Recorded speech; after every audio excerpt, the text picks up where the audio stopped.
서 얘기를 나눠보도록 하겠습니다. 제가 얼마 전에 뉴스를 보다가 좀 깜짝 놀란 사례가 있었는데요. 어떤 민간업체가 공공기관과 계약을 체결하면서 그 계약을 담당하는 국장의 배우자가 아내분이 운영하는 컨설팅 회사에다가 그 기업의 자문을 몽땅 몰아주고 거액의 컨설팅 비용을 지불한 사례가 있었습니다. 예, 그렇습니다. 그 자체가 부패는 아니라고 하더라도 국민들의 눈높이에서는 공정성을 의심할 수밖에 없는 사안이라는 그런 생각이 들었습니다. 이렇게 전통적 의미의 부패는 아니지만 우리나라가 반드시 청렴 선진국이 되기 위해서 해결하고 넘어가야 되는 그런 문제가 아닌가 하는 생각이 듭니다. 예, 저도 그렇게 그 말씀에 전적으로 동감합니다. 그래서 우리 이해충돌 방지법은 그러한 이해충돌 상황을 제도적으로 관리해서 부패로 이어지지 않도록 안전장치를 마련하고 있습니다. 그게 바로 우리 과장님께서 말씀해 주신 직무 관련자와의 거래 신고 규정이 그것입니다. 아, 그렇군요. 다행이네요. 그러면 그 해당 신고 의무에 대해서 자세한 설명 부탁드리겠습니다. 네, 직무 관련자와 거래 신고는 이런 경우입니다. 공직자는 본인과 그 배우자뿐만 아니라 부모와 자녀, 그리고 생계를 같이 하는 장인, 장모 또는 시부모 등이 공직자의 직무 관련자와 금전이나 어떤 부동산 등 사적 거래를 하는 경우에 이를 안 날로부터 14일 이내에 소속 기관장에게 신고하도록 하고 있습니다. 또한 그 공직자 본인이나 배우자 또 직계 존비속 등이 일정 비율 이상의 어떤 지분이나 주식 등을 가지고 있는 법인 단체가 있을 수가 있어요. 이런 경우를 특수관계 사업자로 표현을 하고 있는데요. 근데 이런 특수관계 사업자인 사람들이 공직자의 직무 관련자와 어떤 사적 거래를 하는 경우에는 또 신고 의무가 있다는 점을 말씀드리겠습니다. 다만 그 직무 관련자와 대가성 거래를 하는 등 사적 이익을 취하는 것을 방지하기 위한 규정인 만큼 우리가 일상적으로 금융회사에서 어떤 통상적 조건으로 금전을 빌리거나 경매 등을 통해서 아파트를 당첨을 받는다 할지 그런 경우는 신고 대상에 해당되지 않습니다. 네, 알겠습니다. 그러면 이제 마지막 신고 의무가 남아 있습니다. 법 제15조에서 퇴직자와의 사적 접촉을 신고하도록 하고 있는데요. 그 같은 부서에서 근무하다가 퇴직한 공무원은 앞서서 말씀하셨던 사적 이해관계자 신고 대상에 해당될 것 같습니다. 그렇습니다. 네네. 그런데 이제 통상 공직에 입문해서 30년가량 이렇게 근무를 하다 보면 정말 수많은 동료 공직자들을 만나게 되지 않습니까? 그렇죠. 네네. 그래서 이 경우에 많은 동료들이 앞서 얘기한 사적 이해관계자의 범위에 해당되지 않을 수도 있을 거라는 생각이 듭니다.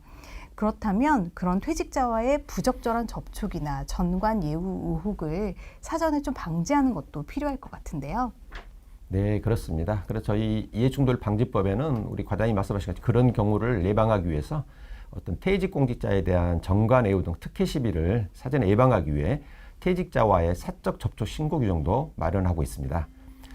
공직자 그 소속 기관에서 퇴직한 지 2년이 지나지 않은 퇴직자가 인허가를 신청하거나 또 계약의 어떤 상대방으로서 즉 직무 관련자에 해당할 경우에는 그 퇴직자와 골프를 같이 하거나 여행, 사행성 오락을 같이 하게 되면 이를 반드시 소속 기관장에게 신고해야 합니다. 지금까지 과장님께서 그 5가지 신고, 제출 의무에 대해서 이렇게 상세하게 설명을 해주셨는데요.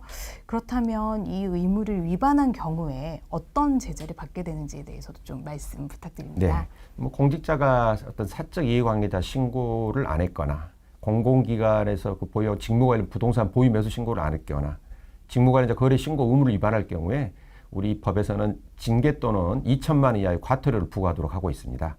또한 동시에 그 기관장은 그 해당 공직자 직무를 중지하거나 취소하는 등의 조치를 취하게 됩니다. 또한 해당 공직자의 직무가 위법한 것으로 확정되면 그 직무를 통해 공직자나 제3자가 얻은 재산상 이익도 환수하도록 하고 있습니다. 그 외에 아까 말씀드렸던 고위공직자의 그 민간 부분 업무활동 내역 제출이나 퇴직자의 사적 접촉 신고 의무 위반 시에는 징계와 더불어 1,000만 원 이하의 과태료가 부과되도록 하고 있습니다. 지금까지 국민권익위원회 행동강령과 박형준 과장님과 함께 공직자가 지켜야 할 5가지의 신고, 제출 의무에 대해서 알아봤습니다.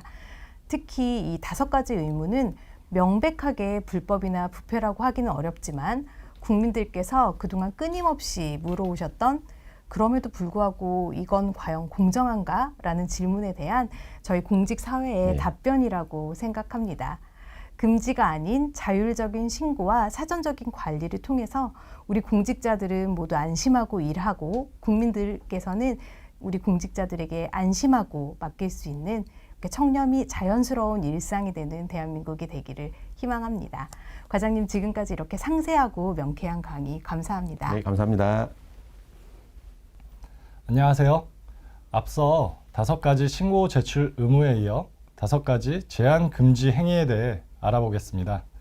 저는 본 강의의 진행을 맡은 국민권익위원회 청렴연수원 송두원 주무관입니다. 저와 함께 법의 내용을 명쾌하게 설명해 주실 이해충돌방지법 시행준비 TF 조유지 팀장님이 옆에 나와 계십니다. 팀장님, 안녕하세요. 네, 안녕하세요.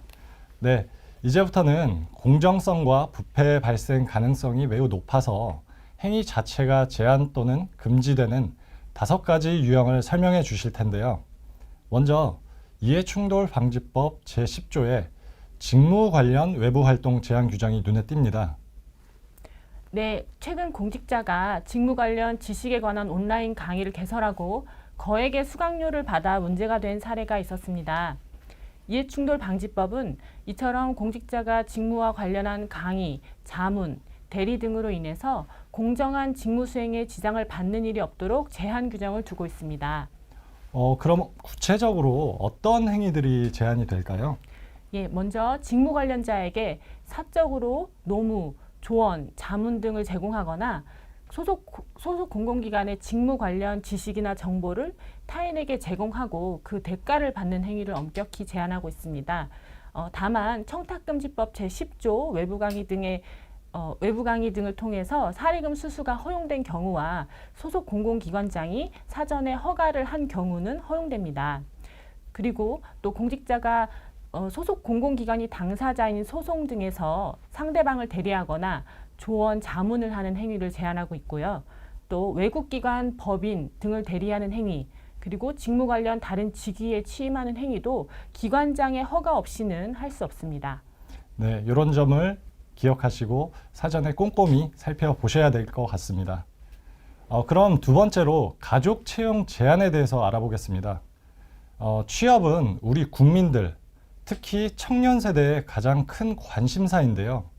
몇 년 전 공공기관의 채용 특혜 의혹이 문제가 되면서 국민권익위원회 공공기관 채용비리 근절 추진단은 매년 채용 실태를 전수점검하고 있기도 합니다. 이해충돌방지법에도 공공기관의 채용 특혜 예방을 위한 규정이 있다고 들었는데요. 네, 그간 국회의원이 자녀를 인턴으로 채용하고 친동생을 5급 비서관으로 채용해서 문제가 된 사례가 있었습니다. 또한 지역의 한 도시공사에서는 임원의 자녀를 운영요원으로 채용하는 등 그 특혜 채용을 통해서 무리를 빚은 적이 있습니다. 우선 공공기관과 그 산하기관, 자회사는 소속 기관의 고위공직자와 채용 업무 담당자 등의 가족을 경쟁 절차 없이는 채용할 수 없습니다. 즉 모든 공공기관은 소속 고위공직자와 채용 담당자의 가족을 경쟁 절차 없이 채용할 수 없으며 그 공공기관이 산하기관인 경우에는 감독기관의 고위공직자의 가족 그리고 그 공공기관이 자회사인 경우에는 모회사 소속의 고위공직자의 가족까지 포함해서 채용을 제한하고 있습니다. 다만 이 고위공직자의 가족이라 하더라도 공개경쟁 채용 시험이나 다수인 대상 경력경쟁 채용 시험에 따른 채용은 허용이 됩니다. 이때 그 채용의 제한을 받는 가족의 범위는 사적 이해관계자 신고와 같이 민법 779조상 가족의 범위인데요. 그러니까 즉 공직자의 배우자, 공직자의 직계 존비속, 그리고 공직자의 형제 자매, 이게 기본적인 가족의 범위고요. 그리고 공직자 본인의 직계혈족의 배우자, 그다음에 배우자의 직계혈족, 배우자의 형제 자매는 공직자와 생계를 같이 하는 경우에만 가족으로서 채용이 제한됩니다. 또한 고위공직자 등이 자신의 가족을 그 경쟁 절차 없이 기관에 채용되도록 지시, 유도, 묵인하는 행위도 금지되고 있습니다. 아, 그렇군요. 이해충돌 방지법이 본격적으로 시행되면 소위 부모 찬스로 불리는 공공기관의 채용 비리가 원천 차단될 것으로 기대해 보겠습니다. 그럼 다음으로는 수의계약 체결 제한 내용에 대해서 알아보겠습니다.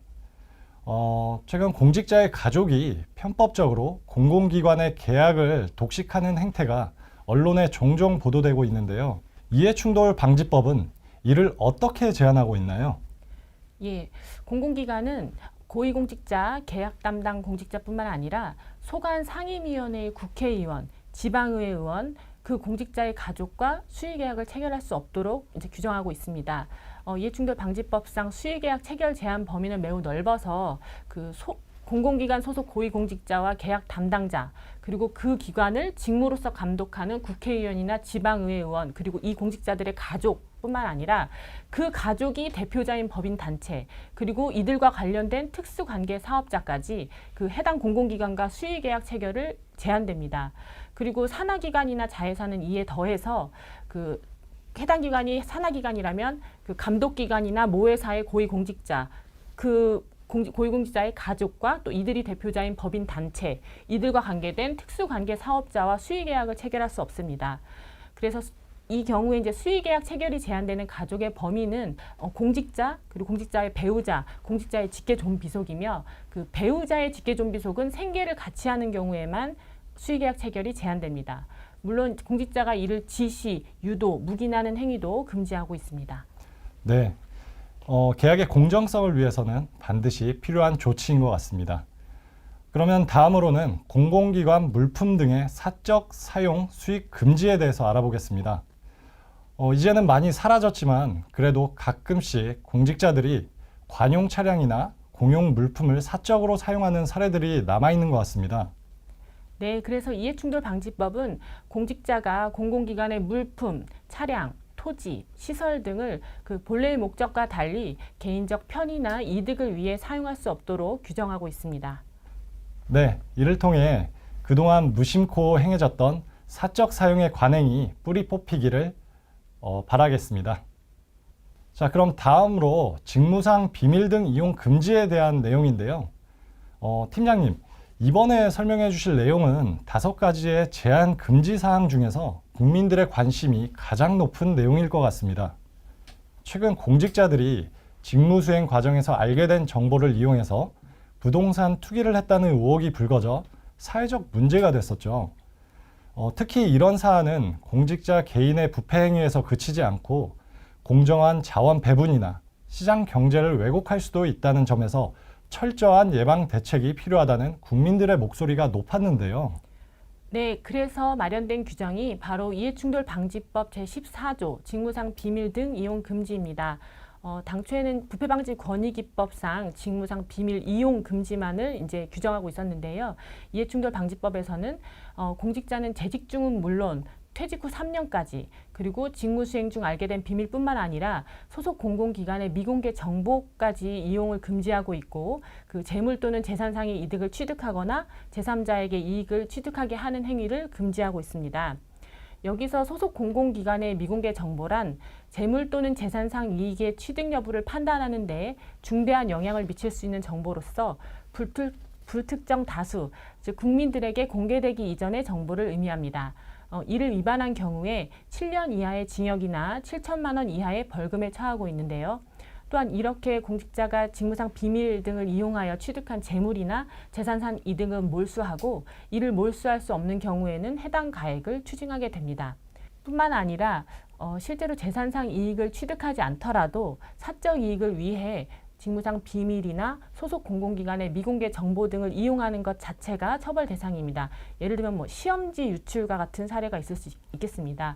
그래서 재산상 이익 취득이 없더라도 이런 사적 이용에 대해서는 3년 이하의 징역 또는 3천만 원 이하의 벌금에 처해집니다. 네, 그렇군요. 이해충돌방지법의 10가지 의무 가운데 벌칙으로 형벌이 규정된 유일한 의무인 만큼 공직자들이 엄중히 여기고 잘 준수해야 하겠습니다. 그런데 공직자의 친지나 지인이 비밀이나 미공개 정보를 알고 이용하는 경우도 있을 것 같은데요. 이런 경우에는 어떤 규정이 적용되나요? 네, 직무상 비밀 또는 미공개 정보임을 알면서도 공직자로부터 해당 정보를 제공받거나 부정한 방법으로 취득하는 경우가 있을 것입니다. 이때 이를 이용해서 재물 또는 재산상의 이익을 취득한 제3자는 5년 이하의 징역 또는 5천만 원 이하의 벌금에 처해집니다. 그리고 이들이 취득한 재산상의 이득도 몰수하거나 추징됩니다. 네, 특히